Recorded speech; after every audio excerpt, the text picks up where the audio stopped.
Hello everyone, my name is Panagiotis Karouzakis. I'm a master's student at the University of Crete, and this is a shared work between me and my advisor, Panagiotis, and we're going to focus on sign extension optimization inside the LLVM IR. Okay, so here are some extension operations. To sign extend the low 4 bits, we copy the sign bit U3 into the upper bits, and then we can form an 8-bit value. To zero extend the low 4 bits, we don't copy the sign bit U3, but we place 0 in the upper bits. To truncate the 8-bit value, we just remove the upper bits. And we know that the upper bits are lost. So here is a problem. We see x86 DAC code after the last DAC combine. DAC code stands for direct acyclic graph. And it represents straight line code in LLVM IR for a single basic block. We know that we have a sub 32 bits, then we have a truncate to 8 bits, then we have an 8-bit addition, then we have any extend to 32 bits.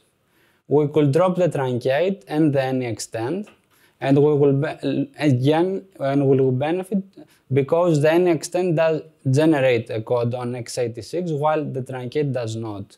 And we could turn the add to 32 bits to do that. Okay, so we'll gain one less instruction. The problem more generally can be defined as the type int that is 32 bits may create many redundant sign extensions because in LLVM the instructions, the compiler has to perform sign extensions if we get an instruction with mixed operand types. For example, if we have a 32-bit operand and a 64-bit operand, then compiler, in order to preserve meaning, must perform an extension to extend the lower bit into the bigger type. Also, sign extensions optimizations may need further research, especially for RISC-V, because LLVM IR tries to optimize for all the targets, but all the targets prefer zero extension instead of sign extension. So in a lot of LLVM IR places, the sign extensions get converted back to zero extensions. In order to counteract this, I introduced the no-neg flag that tries to capture this in various places in LLVM IR, and then it gets placed on zero extension instructions. In this way, other passes can use this flag to learn that this value is non-negative if it is actually so. Also, the pass can be used for RISC-V backend. But the problem is still not resolved completely because the flag may be dropped at any time from another optimization pass, so we cannot be sure if it will help after all. We have observed also, as we saw, there are redundant truncations followed by any extent on Spec 2017 benchmarks in multiple blocks. I just showed one simple example here. LLVM still doesn't query for all the legal ways that an operator has for a given target. I mean that in order to perform sign extension optimizations. I have seen that it does it on the subset of a subset of the available operators. For example, in CodeGen prepare, it tries to move a zext that is fed by a load into the same block as the load, but if the conditions are favorable. In this way, we can form a zext or sext load, and this is one instruction on RISC-V, because RISC-V is implicitly sign extended in memory, the registers. So we use some previous work by Kevin Redwine and Norman Ramsey. They proposed the field types. We're gonna see later what they are. So they created type rules that use the field types to find the optimal solution.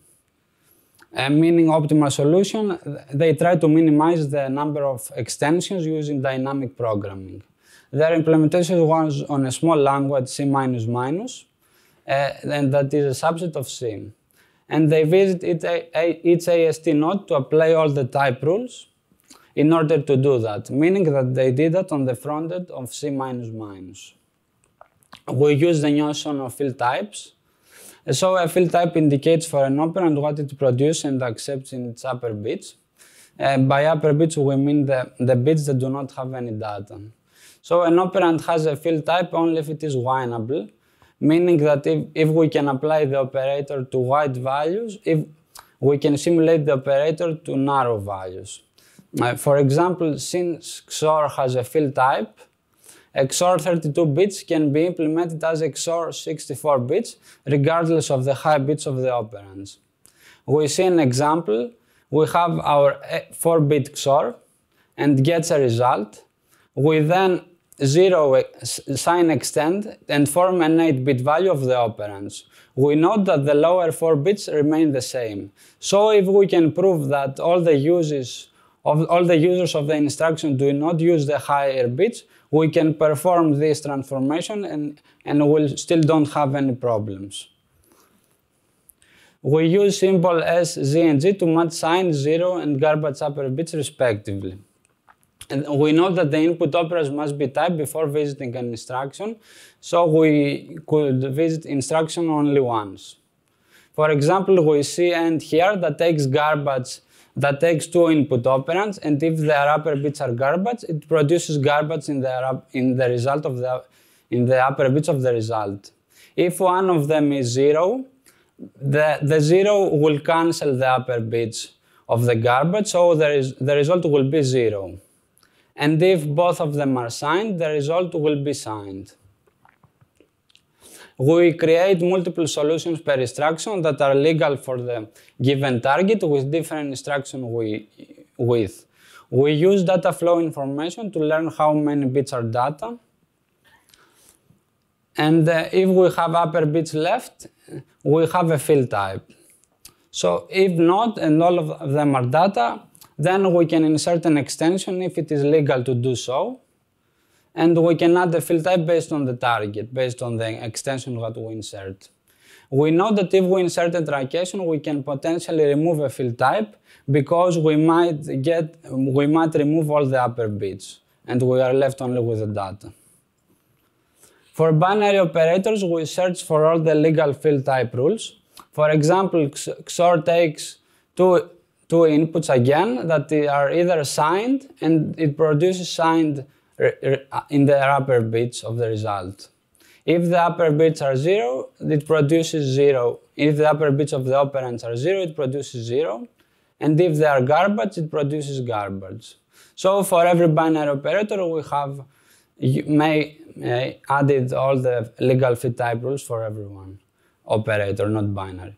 We then ask target lowering for the legal instruction widths for the binary operators. For example, XOR uses many targets offer XOR with 32 and 64 bits. And if we have found an operation with a legal instruction width that has a field type, then we can create a solution that keeps the new width, the data bits, and other information as necessary in order to apply this information later if it is favorable to do so. So we do this optimization inside the LLVM IR to add support for every language front-end. As a consequence, we'll solve a flow-sensitive problem to deal with the control flow instead of a flow-insensitive problem. So a flow-sensitive problem means that it matters when we are in the code, in the control flow, in order to type an instruction, instead of a flow-sensitive problem that it doesn't matter. So we extend the proposed operand field types that are proposed by Kevin Wine to match the LLVM operands. We have to deal with LLVM intrinsics because those are defined for multiple widths, and we need to choose the one that works for us the best. While we use the available target operators, we know that x86 needs special handling because some extensions and truncations are free. And we know that when we have more than one use of an instruction, we might get conflicting solutions. And we're going to see an example right away. So here we have our solutions for our instruction. And we know that we have 4 solutions. And 3 of them are legal. The top one, the blue, isn't. And we have our users, user 1 and user 2, that have each 2 legal instructions. So the user 1 has the best solution is the diamond, while the user 2 has the triangle as its best solution. So if we choose the diamond to apply to our instruction, then user 1 will benefit while user 2 will suffer. If we choose the triangle, user 1 will suffer while user 2 will not suffer. Also, user 1 and user 2 might have users of their own. So we try to minimize this cost, and we apply dynamic programming to do that by trying to minimize this cost. Here we see an example with phase. The arrows indicate not the operands, but the users again. We note that when we have uses like that, and we have an implicit cycle from phi to sub to div, after we solve every one of them, and we solve a div, that goes back to phi. But when we solve the unknown block that is defined above phi, we might get new information regarding the solutions of the phi, as we showed earlier.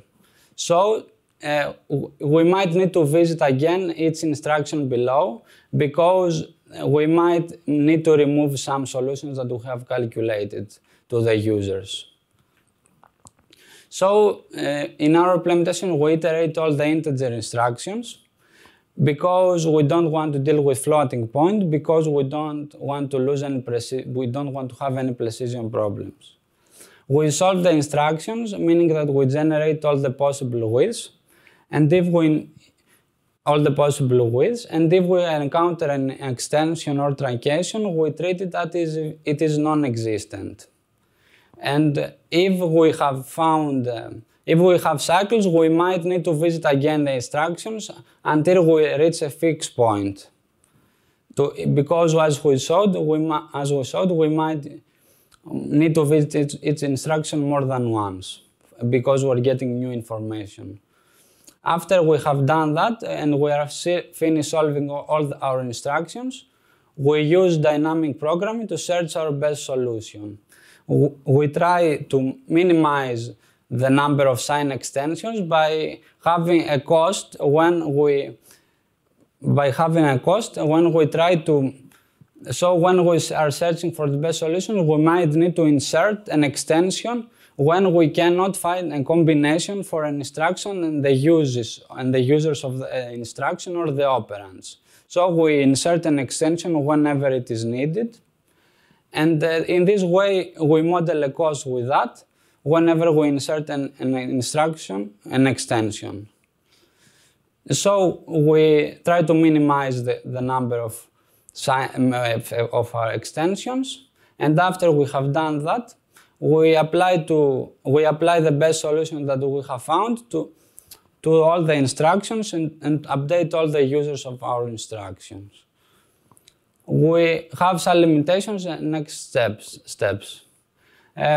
Checking for overflows is not 100% accurate because we might lose optimization opportunities, because we cannot insert an extension on an operator that overflows, nor change its type, because this will change the semantic meaning of the program.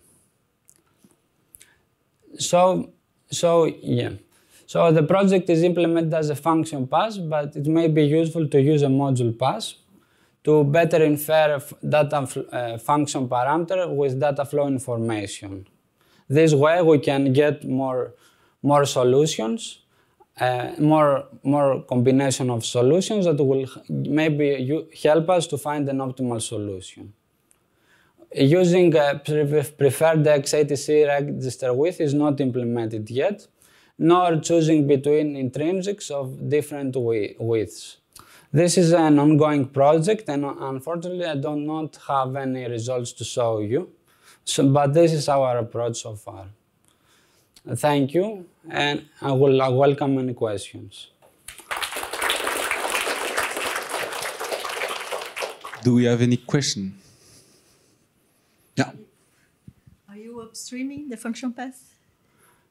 Not yet, because I need to to see, I might have some problems regarding also compilation time. I need to see how much this costs us for compilation time, see how much the benefit is. So when I am done, I am planning to upstream, but I need still a few months of work to do that. You're gonna try it in different targets or only x86? This is implemented for all the targets, but I mentioned x86 and ResV because I'm more familiar with them. But this is for all the targets. It is implemented in LLVM IR, right before target lowering.